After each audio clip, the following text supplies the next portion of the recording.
Psiquiatra, especialista en psicología clínica, especialista en metodología de la investigación científica, magíster en psiconeuroendocrinología, psicodramatista, experto en violencia de género, agresiones sexuales contra las infancias y masculinidades, miembro de la Asociación de Psiquiatras Argentinos.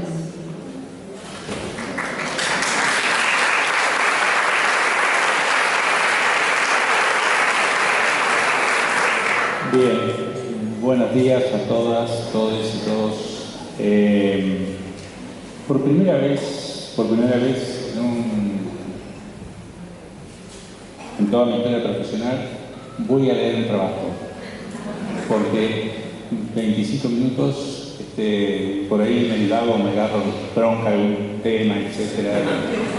Prefiero leerlo y quiero hacer primero una aclaración, ¿no? Cuando estoy hablando de poder judicial, estoy refiriéndome al sector hegemónico del poder judicial. No me estoy refiriendo a esa persona, grupo, a veces juzgados, camaristas, jueces, juezas, que son personas sensibles, empáticas al sufrimiento, o que además tienen perspectiva de género y están resistiendo y generando creativamente conductas novedosas dentro de la institución. No me refiero a eso, reconocimiento de esta hora, me estoy refiriendo a lo que tienen la manija. Segundo punto, cuando hablo de Occidente estoy hablando de países del norte, Estados Unidos, Europa, el Reino Unido y su área de dominio, entre los que estamos nosotros. Cuando hable de iglesia, no estoy hablando de todos los sectores cristianos que están, que resisten, y tampoco por ejemplo, todo lo que es el movimiento de derechos civiles en Estados Unidos, de negras y negras cristianas, de sus iglesias, sino me estoy refiriendo a ese movimiento constantiniano, 323, el Concilio de Nicea, que sigue perfectamente vigente. Cuando hable de negros y negras, y voy a utilizar negros y negras, estoy refiriéndome y tomando las palabras de, por ejemplo, el filósofo negro Norman Ahari, o feministas como Bell Hooks y integrantes del feminismo negro, que reivindican la palabra negra para su lucha. Esto por un lado. Por otro lado, quería señalar que les dije algunas más de protectoras que iba a nombrar a algunos jueces y juezas nefastos que existen en el Poder Judicial. Pero quiero hacer una mención primero al presidente de la Corte Suprema de Argentina, de la banda de los cuatro, Rosati, que en el Coloquio de Idea habló sobre el 14-10 del 27, sobre Estado y mercado. No está previsto que choquen entre sí, porque decía que la Constitución lo que garantiza es el funcionamiento del mercado, del Estado y del capitalismo humanizado, ¿no? Está diciendo la dominación de clase está garantizada. Y quiero nombrar a la lucha de la mamá de la niña arcoíris de La Rioja, que hizo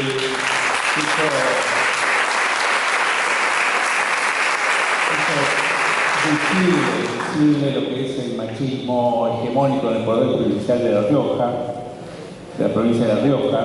Quiero nombrar juezas y jueces que son para mí nefastos, en mi opinión como ciudadano, que puedo darla sobre funcionarios públicos, como la jueza Silvina García de la provincia de Santa Fe, el juez Benati de Cipolletti y de Río Negro, la jueza Sánchez Toraza, juzgado civil y comercial número 1 de Córdoba, la jueza Claudia Feldman de Resistencia, que tiene el tema de la niña Cielo. El caso de la niña Luz de San Juan, que interviene el juez Esteban de la Torre, María Victoria Famá, jueza nacional, juzgado número 92 de la Nación. La jueza Giordino, del juzgado 106 de la Nación. La jueza del... Bueno, y acá hay un caso bastante especial. Bueno, otro caso, el juez Diego Coria, del juzgado 76 de la ciudad, que multa a las madres que protegen a sus hijos violentos.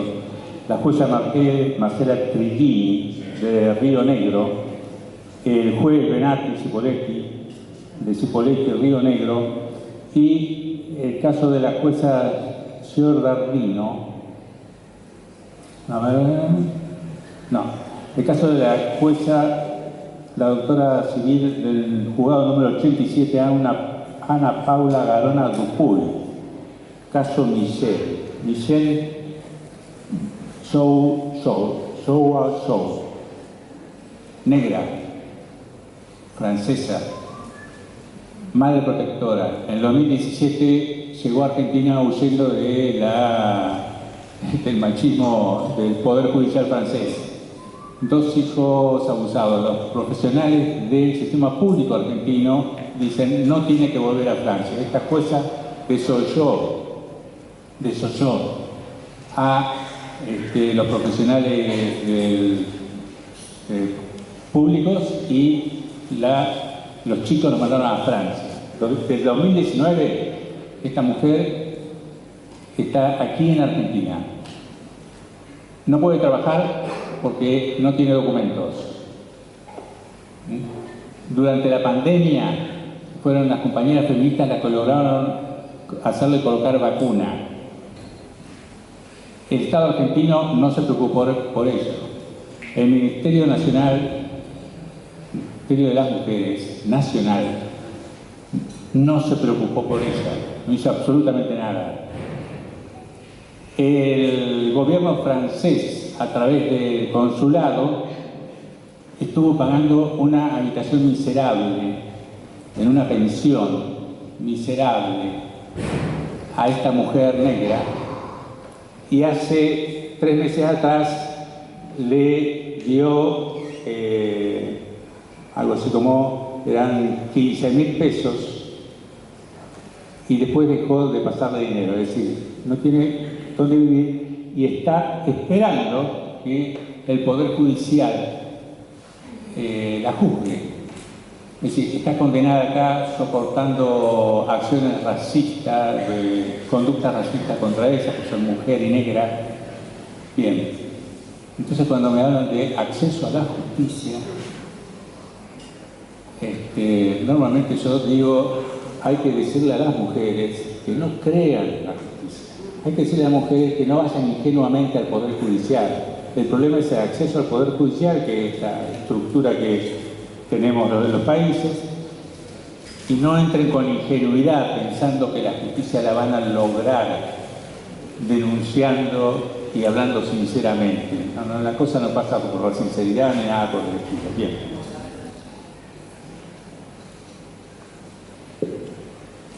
Mi trabajo, les digo que lo leí 2 veces como para ver si entraba entre los 25 y 13 minutos, creo. Se llama Cultura de la Violación, Incesto Paterno Filial, Incesto Eclesiástico y Ataque a las Mujeres, Madres Protectoras. Esto es un resumen, un trabajo más grande, pero surgió a partir de escuchar a la Madre Protectora y de leerla a la gran Eva Giberti en su libro Incesto Paterno Filial, en donde ella aclara muy bien, no es lo mismo ser agredida sexualmente por el padre que ser agredido por otro miembro de la familia. Sin embargo, la figura de incesto paterno filial no aparece, sino todo es agravado por el vínculo. Puede ser un docente, puede ser el padre, puede ser cualquier otra persona. Es decir, todavía hay una resistencia a hablar de incesto paterno filial. La cultura de la violación es parte de la violencia machista que el Estado patriarcal necesita para sostenerse. Como toda cultura es multicausal y es uno de los eficaces instrumentos del dispositivo de dominación masculina, formando parte de la persistente degradación de la vida. Las infancias necesitan de sus padres, madres y personas cuidadoras protección y amor incondicional. Cuando en vez de tener este amoroso sostén hay un vínculo incestuoso, cuando existe la agresión sexual, esta ruptura del básico vínculo en las configuraciones familiares termina habilitando simbólicamente a todo el género masculino en la creencia de que los varones pueden hacer cualquier cosa con los cuerpos que socialmente se consideran subordinados, sean mujeres, adolescentes, niñas, niños, niñas, integrantes del movimiento LGTBIQ+, cuerpos racializados o provenientes de pueblos, estados o naciones discriminadas. En noviembre de 2021, un obispo español, Luis Argüello, en relación a los llamados abusos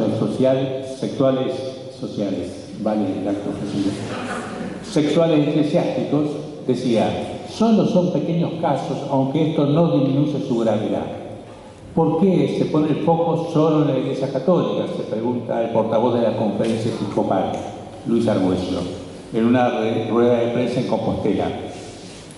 ¿Por qué se pone el foco solo en la Iglesia Católica? Hay casos en las federaciones deportivas, se ha pedido una investigación general al COE o a la FIFA, recalcó Argüello. Nosotros creemos que debemos colocar el foco tanto en la Iglesia Católica como en la monarquía absolutista del Estado Vaticano, ya que ambas posiciones tienen en común que invisibilizan la responsabilidad eclesiástica en la generación de políticas sociales y culturales, muy efectivas para la protección de todos los agresores sexuales, ya no solo de los integrantes o relacionados con su institución. Incesto eclesiástico. ¿Por qué incesto eclesiástico? El término incesto siempre estuvo reservado para designar la relación sexual entre familiares de consanguinidad cercana o que han conformado una estructura familiar mediante adopciones. Existen comunes denominadores entre el incesto paterno-filial y el incesto eclesiástico, y estos son: las niñas esperan una conducta protectora y de amor incondicional. Las niñas aman a ese padre biológico, adoptivo o adoptivo celestial. El rol del padre es ejercido por todos ellos. Las niñas padecen sufrimientos y síntomas psicológicos y físicos ante la agresión y el abandono afectivo, existiendo entonces ruptura de la incondicionalidad del amor que necesitan. Curas, obispos y demás integrantes de la Iglesia encuentran sus víctimas básicamente en A. La infancia vulnerada por estar en situación de extrema pobreza, abandonada o producto de hogares destruidos sin red de contención social. O B. La infancia vulnerable de diferentes clases sociales, dado su sistema de creencias, proveniente de hogares que ofrecen diferentes niveles de contención y definidos como católicos o cristianos. Pensemos en el primer grupo: niños o adolescentes totalmente desamparados, los que, cobijados en instituciones católicas que se suponen protectoras para ellos mismos, ven y sienten en ese cura o obispo que se relaciona con ellos a un padre protector.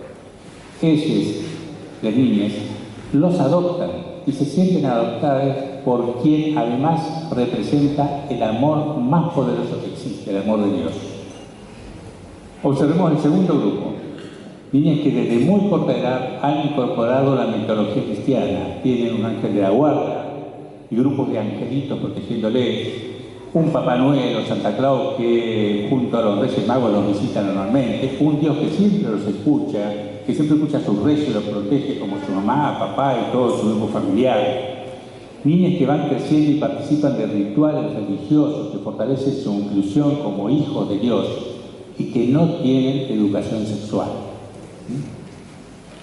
O sea que son niñas o adolescentes subjetivados en un poderoso sistema de creencias, de tal modo que al establecer la relación afectiva con quien es a la vez padre, cura y representante de ese Dios que los ama y protege, lo hacen en un estado de vulnerabilidad, entre paréntesis de nuevo, no tienen educación sexual, afectivo-psicológica, muy similar al que tienen con su padre biológico o adoptivo en su familia de origen. Cuando se concreta la agresión afectivo-sexual contra ese niño o adolescente, integrante de cualquiera de esos dos grupos, dicho acto de poder por parte del Padre, cura Dios, produce un impacto psicológico afectivo que está en sintonía con el incesto paterno-filial, es el incesto eclesiástico. Defensa de la Iglesia Católica de su cura y obispos incestuosos. Abunda la bibliografía y material audiovisual que informa los diferentes modos en los que protege la Iglesia y el Vaticano a sus integrantes incestuosos. Como bien se señala en la película Spotlight, la imposición dentro de la Iglesia de la castidad, la virginidad, la abstinencia, el celibato, contrastan con la realidad de que la mayoría de los curas tiene algún tipo de actividad sexual, lo que genera una cultura de la clandestinidad, en donde los pederastas se mueven como peces en el agua. Diversos artículos aclaran sobre el ejercicio de la sexualidad dentro de la Iglesia. Lo que queremos visibilizar es que la Iglesia protege no solo a los propios, sino a todos los varones incestuosos y a todos los que cometen en la sociedad agresiones, incluidas las sexuales, contra niños y adolescentes, pues las mismas constituyen un temprano y efectivo método de coerción y disciplinamiento de los cuerpos necesarios para el sostenimiento de la dominación masculina y de la sociedad patriarcal. Fueron las feministas norteamericanas de la década del 60 del siglo XX quienes hicieron visible el incesto paterno-filial y la violencia machista que existía en gran cantidad de hogares. La última vez que se había hablado del incesto paterno-filial era allá por el 1890-93.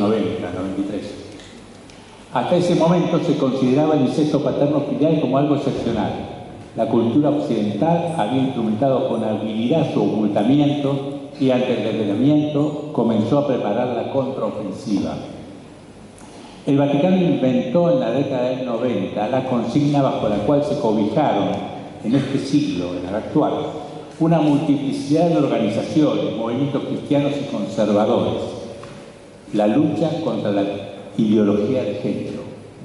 Esa palabrita la inventó el Vaticano.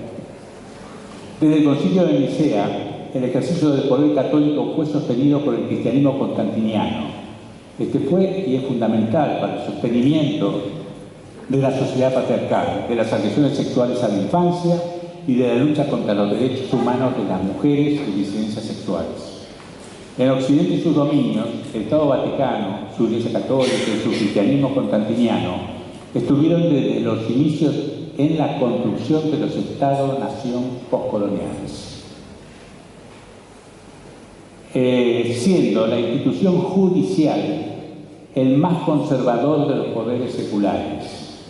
La Iglesia tuvo y tiene políticas reaccionarias destinadas al control de la justicia y de la educación, cuya efectividad encuentra algún límite y se resquebraja por la lucha de los feminismos, las disidencias sexuales y los movimientos sociales y políticos que mantienen el valor de la alteridad. Dentro de la institución judicial, la Iglesia tiene directa relación con los sectores más conservadores, quienes son los que se van a encargar de producir conductas e instrumentos para silenciar, disciplinar y castigar a las mujeres madres protectoras que denuncian incesto paterno-filial o violencia de los progenitores hacia ellas e hijos. Así encontramos el uso cotidiano por parte del funcionario católico o conservador de una construcción ideológica llamada síndrome de alienación parental, también la aplicación de la idea de co-conducción, la implantación de memorias falsas y la afirmación de que existe una gran cantidad de denuncias falsas con excusa de agresiones sexuales contra varones, padres o abuelos.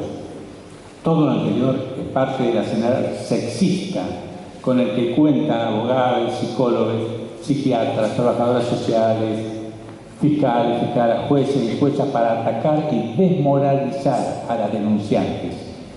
La mayoría de las cuales se acerca al Poder Judicial con gran ingenuidad, esperando encontrar justicia. Es frecuente escuchar la afirmación de algunas activistas feministas, compañeras, de que el sistema de justicia está fallando. Lo real es que hasta el momento dicho sistema no falla, pues desde su creación, los estados postcoloniales, tienen la hegemonía política quienes sostienen el ideal institucional de garantizar la supremacía blanca, la supremacía burguesa y la sexista, la dominación masculina. Recordemos la palabra de nuestro presidente de la Corte Suprema. De ahí que es necesario que las mujeres madres no se acerquen ingenuamente al Poder Judicial pensando que van a encontrar justicia. Tener la actitud de acudir a la justicia, entre comillas, en forma no ingenua, significa darle importancia a una sólida estrategia desde el campo del derecho, junto a una correcta evaluación política de los poderes existentes en el espacio judicial. ¿Para qué? Para lograr un acto justo. Cuando esto acontece, cuando se logra ese acto justo, el sistema de dominación se debilita y se genera la alternativa de una justicia feminista. Por otro lado, la Iglesia ejerce su máxima presión política en los parlamentos y poderes ejecutivos para impedir que los cuerpos sean libres, boicoteando las leyes que crean y profundizan derechos, mientras tratan de evitar que la educación sexual integral se desarrolle plenamente en nuestras sociedades. El control de la educación les resulta clave para privar de la infancia y a la adolescencia de los conocimientos y palabras que les permitirían entender cuando los agreden sexualmente y a quién pedir ayuda para desarrollar una sexualidad responsable y libre de violencia.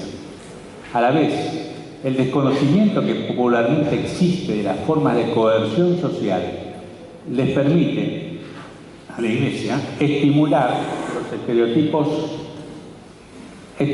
estereotipos sociales de lo que es ser varón-mujer y el modelo de familia cristiana tan funcional en su momento para el control de las mujeres, las niñas y el desarrollo capitalista, cosa que desarrolló muy bien Diana Martí ayer.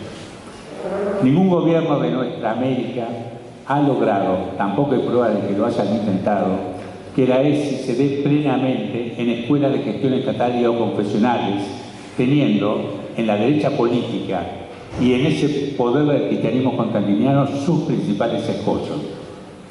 Que no se aplique la ESI significa que en sociedades con rápida transformación por la revolución tecnológica aplicada a redes sociales y conexiones audiovisuales, los contenidos machistas de la pornografía se constituyen en fuentes de modelamiento de las actitudes y conductas sexuales, manteniéndose de esa manera la asimetría entre lo que por un lado se vivencia como privilegios masculinos y por el otro como obligaciones para con ellos de las mujeres y disidencias sexuales. Pero el Vaticano no actúa solo en las instituciones republicanas, también lo hace en la calle.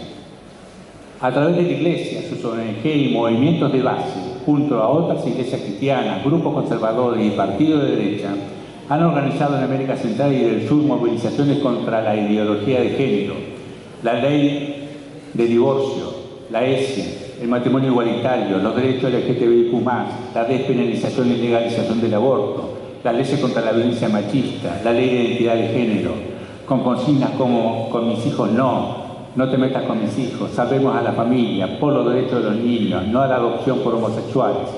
Así, por su política antiderecho y ataque a la educación sexual integral, la Iglesia Católica se constituye en la mejor defensa de las relaciones incestuosas, de la pornografía, como modelo educativo de la prostitución y de la trata de personas con fines de explotación sexual.